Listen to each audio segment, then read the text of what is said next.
और मध्य प्रदेश में अब कोरोना की संक्रमण दर घटने लगी है। ऐसे में उम्मीद की जा रही है कि महीने की आखिरी तारीख तक तीसरी लहर की रफ्तार कम होती नजर आएगी।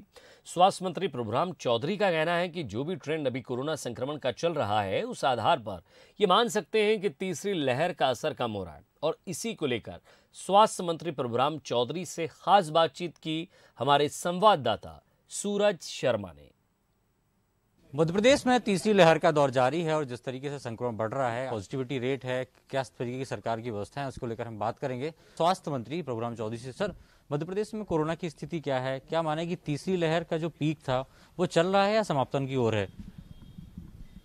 अभी जो पॉजिटिव केस आ रहे हैं, आज मध्य प्रदेश में 9,500 कोरोना के केस पॉजिटिव निकले हैं और आज जो पॉजिटिविटी रेट है 11.94% है, जो पिछले दिनों में 13% करीब हो गई थी और संख्या भी पर डे की जो थी 11,000 तक पहुंच गई थी। तो हम ये मान के चलते हैं कि कल 9,900 थे, आज 9,500 थे, तो गिरावट की ओर है।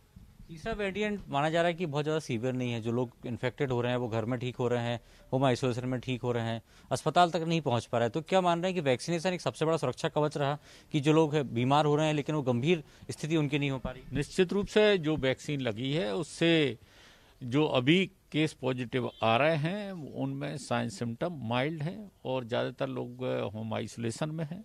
उनको सरकार के द्वारा मेडिसिन के किट उनके घर पर पहुंचाए जा रहे हैं। कोविड कमांड सेंटर से भी हमारे डॉक्टर्स बात कर रहे हैं। इंदौर में नया स्ट्रेन में देखा जाए करीब 21 मरीज हैं, शिवपुरी में भी 5 आए हैं और 2-4 लोग अलग अलग स्थानों में उनकी मौत भी हुई है। तो नए स्ट्रेन को किस तरीके से देख रहे हैं? क्या स्ट्रेन वो खतरनाक है, हानिकारक है? जिस तरीके से देखा जा रहा है कि लंग्स में वो इन्फेक्ट कर रहा है, शायद 40% तक लगभग इन्फेक्टेड कर रहा है। अभी जो भी गाइडलाइन भारत सरकार की और WHO की आ रही है उसके अनुसार हम लोग काम कर रहे हैं। अभी तक ओमिक्रॉन के 241 केस आए थे, 241 ही स्वस्थ हैं। तो माना जाए तीसरी लहर अब अंतिम दौर में है। अभी जिस तरीके से जो केस आ रहा है उससे हमको लग रहा है कि अब गिरावट आएगी। तो बिल्कुल, ये थे स्वास्थ्य मंत्री प्रभुराम चौधरी, जिनका साफ तौर पर कहना है कि जिस तरीके से तीसरी लहर में संक्रमण की रेट अब घट रही है, तो माना जा रहा है कि तीसरी लहर भी अब अंतिम दौर में है। ऐसे में कहीं ना कहीं जल्द ही मध्य प्रदेश भी कोरोना से मुक्त होगा। भारत बुंदेला के साथ सूरज शर्मा, बंसल न्यूज़, भोपाल।